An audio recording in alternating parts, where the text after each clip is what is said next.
Le paludisme. Avec plus de 200 millions de personnes malades, le paludisme demeure aujourd'hui la parasitose la plus importante au monde et concerne majoritairement les enfants de moins de 5 ans et les femmes enceintes. Dans les années 1990, le paludisme était annuellement la cause de plus de 2,5 millions de décès par an, soit en moyenne un mort toutes les 30 secondes. En 2015, près de 450 000 personnes sont mortes du paludisme. En 1972, des scientifiques chinois découvrent que l'artémisinine, extraite des feuilles de l'armoise annuelle, s'avère être une substance active de lutte contre le parasite Plasmodium responsable du paludisme. Dans les années 90, avec la constatation de l'aggravation des phénomènes de résistance de Plasmodium envers les médicaments classiques, les laboratoires pharmaceutiques commencent à s'intéresser à l'artémisinine. Avec la thérapie combinée à base d'artémisinine, la CTA, les chercheurs ouvrent de nouvelles voies qui permettent de développer de nouveaux médicaments. Depuis la réussite en 2001 de la phase 3, les essais cliniques de la première CTA jamais élaborée, elle est devenue le principal traitement médical pour lutter contre le paludisme. Désormais, le combat contre la maladie s'intensifie et se mondialise. À l'heure de la globalisation, les fronts se multiplient et les échanges nord-sud apparaissent comme des armes supplémentaires pour optimiser et accélérer l'émergence de nouvelles opportunités de lutter contre le paludisme. Aujourd'hui, grâce à ces échanges, des réseaux, des alliances se mettent en place, des compétences s'associent, des capacités se développent, des ressources et des moyens sont mis en œuvre au nord comme au sud pour lutter contre le fléau, pour organiser la résistance.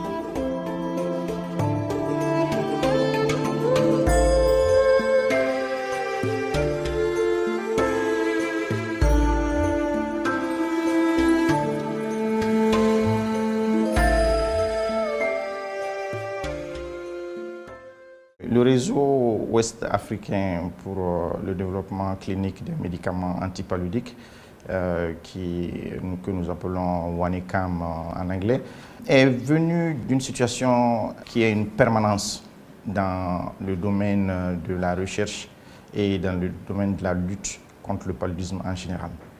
Comme vous le savez, le paludisme est l'une des maladies parasitaires les plus importantes et c'est l'une des principales, sinon la principale cause de décès dans beaucoup de pays en Afrique au sud du Sahara et notamment au Mali. Le paludisme est soit le premier, soit le deuxième en termes de nombre de décès qu'il occasionne, notamment chez les enfants et aussi chez les femmes enceintes. Et il y a des conséquences non seulement sur le plan sanitaire avec le nombre élevé de décès, mais aussi des conséquences au niveau du développement cognitif des enfants qui sont atteints de paludisme. Ça veut dire que les enfants qui ont souffert de paludisme ont leur aptitude intellectuelle diminuée par rapport aux enfants normaux. Il y a aussi le problème de tout le poids économique que le paludisme fait supporter aux différents ménages en termes de dépenses en argent pour se soigner, en termes d'absentéisme à l'école, d'absentéisme au lieu de travail. Ça fait qu'il est estimé que l'Afrique perd près de 12 milliards de dollars américains par an à cause du paludisme. Donc c'est un problème dont la solution nous permettra d'avancer, non seulement sur le plan économique, mais sur le plan intellectuel, sur le plan sanitaire, etc. C'est donc dans ce contexte que nous avons répondu à un appel à projet, que EDCTP a donc lancé un appel à projet qui a sollicité différentes équipes de recherche pour proposer des travaux de recherche dans le cadre du développement clinique de médicaments antipaludiques. C'était un appel à projet qui nécessitait la constitution de réseaux multi-pays, nord-sud, mais aussi de réseaux de chercheurs de différentes compétences. Donc nous, ici à l'Université des sciences, des techniques et des technologies de Bamako, nous avons initié l'idée de contribuer au développement clinique de 2 nouvelles CTA. Et pour aboutir à cette fin, nous avons monté un projet en collaboration avec nos collaborateurs de 4 pays européens et de 3 pays africains, donc 4 avec le Mali, pour monter un projet que nous avons appelé WANECAM. Et nous avons été sélectionnés parmi les lauréats. En août 1992, le Malaria Research and Training Center a été officiellement créé au sein du département d'épidémiologie des infections parasitaires. Et immédiatement, le professeur Rank a dit, puisque vous êtes là, lui il est parti, il a quitté le Mali. Donc c'était une responsabilité pour nous de continuer cette œuvre-là. Et c'est là où, je vous disais, nous avons recruté les premières cohortes d'étudiants brillants.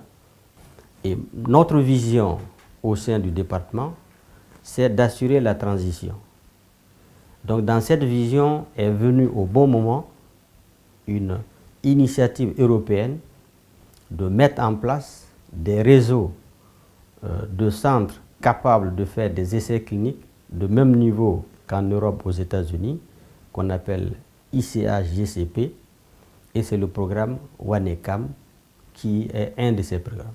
L'initiative WANECAM est effectivement née d'une volonté de chercheurs africains et qui ont voulu travailler ensemble en Afrique de l'Ouest et montrer qu'il y a du potentiel aussi bien humain, donc avec des cerveaux capables de réfléchir pour trouver des solutions purement locales. Et cette volonté de travailler ensemble a été donc la force qui a permis qu'on puisse mettre en place le réseau WANECAM, et bien entendu avec la participation de nos partenaires du Nord, c'est-à-dire de l'Europe. Parce que cette initiative, elle a pu justement se réaliser grâce à l'appui financier de ADCTP, donc de l'Union européenne, et aussi de MMV vers la fin. Nous disposons d'un centre qui est labellisé maintenant Centre international de recherche sur le paludisme, l'ex-MRTC qui a évolué vers ICER Mali, situé au niveau de la faculté de médecine et d'odontostomatologie. Donc il y a une grosse équipe là-bas dont fait partie le professeur Djimde, qui traite tous les aspects de la recherche sur le paludisme, depuis l'aspect entomologique, génétique, jusqu'au l'essai clinique. Alors c'est dans ce cadre-là que nous avons compétit au sein de ce réseau pour avoir le grant. L'USTTB a joué le rôle de leader sponsor pour la gestion de ce grant-là.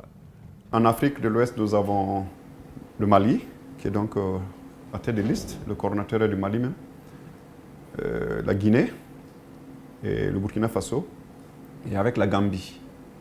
Donc ce sont ces 4 pays de l'Afrique de l'Ouest qui se sont donc retrouvés, qui sont mis en consortium donc, pour faire les essais cliniques sur les antipaludiques. L'objectif d'un réseau, c'est une complémentarité entre partenaires. Donc il y a une complémentarité que nous avons recherchée entre nous, Africains d'abord, et ensuite on a aussi complémenté ça par nos partenaires européens. Donc au niveau africain, si vous prenez le Burkina et le Mali, en termes donc de la transmission de la maladie d'abord, on a choisi donc un certain nombre de pays où la maladie, qui est le paludisme, avait des transmissions relativement différentes. C'est ce qui fait qu'on a associé aussi la Guinée. Et en termes d'expertise, vous aviez un certain nombre donc, de qualités ou de forces, disons, j'allais dire, que chacune des institutions avait, que nous avons tenté donc de mettre en commun, justement en cachant certaines de nos facilités pour pouvoir donc corriger certaines des faiblesses, j'allais dire. Ainsi donc le Mali, donc, avec toute l'expertise des essais cliniques, le Mali pouvait donc, surtout tout ce qui est de la biologie moléculaire, le Mali était en pointe. Prenez le Burkina, nous avions donc une expérience dans les essais cliniques. Et vous avez la Guinée où nous avons pensé qu'il fallait trouver un partenaire. L'objectif d'un réseau, c'est au bout du compte que quelque chose reste. Donc la Guinée, qui était l'une des institutions débutantes dans le domaine de la recherche, que nous avons voulu aussi avoir dans le réseau de telle sorte qu'à la fin, il y a quelque chose qui reste à ce niveau. Et nous avions la Gambie qui avait aussi une expertise dans le domaine moléculaire que nous avons voulu associer. Et nos partenaires du Nord aussi ont été, j'allais dire, sollicités, chacun en fonction de l'expertise que chacun pouvait nous apporter dans ce réseau. Il y a des pays qui n'étaient pas membres du réseau, mais qui ont reçu certains de nos étudiants en formation. C'est le cas donc de l'Autriche, où nous avons envoyé à Vienne certains étudiants formés dans le domaine donc, des essais cliniques. Nous avons 4 partenaires du Nord, l'Université de Stockholm en Suède, l'Université Claude Bernard de Lyon en France, et la London School en Angleterre, et l'Université d'Heidelberg en Allemagne, qui sont tous des partenaires donc, dans ce réseau. EDCTP as a program aims to accelerate the development of clinical interventions against HIV/AIDS, TB, and malaria. That was it for the first program. The WANECAM project is a true exemplar of the kind of projects that EDCTP aspires to support. This particular project realized 4 fundamental successes. On the side of research and development, this project evaluated the safety and effectiveness of 2 new artemisinin-based combination therapies. So this is a study that addresses South-South networking, North-South collaboration, and North-North collaboration, which is one of the fundamental issues that EDCTP wants to deliver on. Avant WANECAM, il n'y avait rien en matière de recherche. Et à l'époque, il n'existait qu'un seul microscope qui date de 1977. Et quand WANECAM est arrivé, tout le personnel pour le département recherche ne se résumait qu'à 3 personnes, le directeur du centre et 2 autres médecins. Et la Guinée n'avait pas le niveau requis pour mettre en œuvre un essai clinique. Il a fallu un grand investissement de WANECAM et de MRTC du Mali pour amener la jeune équipe guinéenne à un niveau à même de réaliser les essais cliniques. Donc il a fallu recruter des jeunes talentueux qui avaient envie de faire la recherche. Et cette jeune équipe a été accompagnée tout au long de la mise en œuvre de WANECAM pour les former ailleurs et sur le terrain avec plusieurs équipes de MRTC et dans différents domaines. Donc WANECAM est venu, il n'y avait pas d'infrastructure de recherche. Il a fallu rénover un bâtiment qui a été affecté au projet pour abriter le laboratoire de recherche. Le deuxième, c'était d'équiper ce laboratoire puisqu'il n'y avait qu'un seul microscope avec des équipements qui sont adéquats pour la recherche. Donc il y a eu un grand investissement également en matière d'équipement de recherche. Et comme je l'ai dit également, il y a eu de la logistique. On a bénéficié des motos, des vélos et de 2 véhicules pour le projet et entre autres. Le réseau WANECAM justement a été un des réseaux qui a vraiment appuyé ici notre unité, l'IRSS, à pouvoir renforcer ses capacités en termes humains. Et même, je prendrais globalement l'ensemble donc des 3 pays. Parce que pour l'ensemble des 3 pays, c'est quand même à peu près 3 PhD qui ont été formés pour l'ensemble des 3 pays, un dans chaque pays, et 5 masters. Les équipements de laboratoire, on en a bénéficié puisque c'est quand même 4 équipes, et pour ne pas avoir des résultats disparates ou des résultats contradictoires à cause peut-être des équipements qui seraient peut-être différents, nous avons eu à acquérir à peu près les mêmes appareils qui fonctionnent de la même manière, qui ont la même sensibilité et la même précision. Donc, on a eu pour l'hématologie des appareils, des automates, on a eu des appareils pour la biochimie, parce que quand on fait les essais cliniques, il faut rechercher les effets secondaires immédiats, qu'ils soient biologiques ou qu'ils soient cliniques, on doit les rechercher. Et donc, on a utilisé tous ces appareils pour le suivi des patients et pour justement le bien-être des patients lorsqu'ils entrent donc dans l'étude. Dans la mission donc, de coordination, il s'agit, comme vous le savez, l'étude est menée sur un site. Vous avez donc des équipes également à la fois clinique biologique et pharmacie qui interviennent donc au cours de cette étude. Pour le coordinateur d'études, il s'agit donc pour lui de pouvoir manager toutes ces différentes équipes, chacune donc dans la tâche qui lui est assignée, pour que le projet des activités qui sont conduites puissent être conduites vraiment dans les meilleures dispositions, avec une meilleure cohésion pour atteindre donc les meilleurs résultats que le projet s'est fixé. Donc dans ce cas, il s'agissait pour moi de coordonner toutes les équipes cliniques, pharmacie et le laboratoire pour la collecte, donc la gestion de nos données sur le terrain. Il s'agissait pour le réseau de faire le développement de 2 médicaments antipaludiques. Ces 2 médicaments sont l'artesunate pyronaridine et l'autre médicament, c'est la dihydroartémisinine piperakine. Le réseau a étudié ces médicaments sur toutes les tranches d'âge et c'est ça aussi l'avantage. Et ce qui nous permet de dire qu'effectivement, ils sont efficaces et bien tolérés et peuvent être pris de manière répétée au niveau de toutes les tranches d'âge. Et comme vous le savez, aussi pour monter une telle étude, il va falloir avoir un nombre scientifiquement valable de patients qu'il fallait recruter. Donc, lors de cette étude pour le réseau, pour montrer l'efficacité et la tolérance dont je vous parle, il a fallu que nous étudions sur 4722 personnes.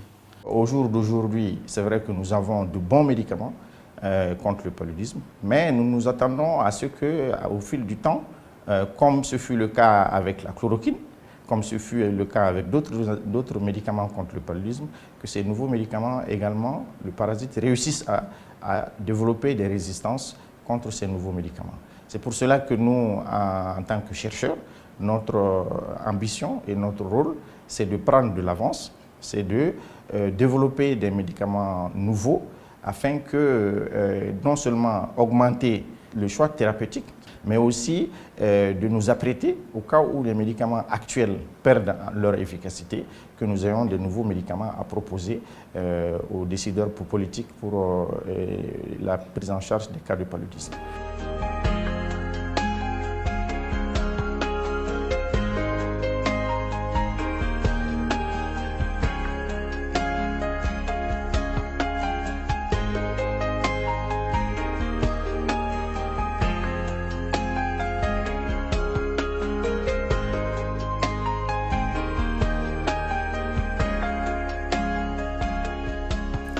Des séances de restitution ont eu lieu sur tous les sites où l'étude a été menée. Les populations reconnaissent une baisse significative des cas de paludisme. Bien avant cette activité, il y a beaucoup d'enfants tombés malades de paludisme et développaient le paludisme grave. Ainsi, depuis quand la recherche a débuté ici, cette proportion a considérablement diminué, voire même s'est annulée. Tout le monde s'est senti en bonne santé et sans frais.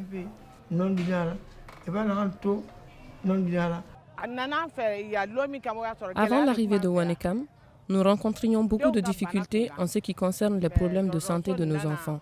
Mais depuis son arrivée, nous remercions Dieu car elle nous est vraiment utile. Nos maris ne rencontrent plus de difficultés sur le plan financier. On peut faire consulter nos enfants à tout moment. Depuis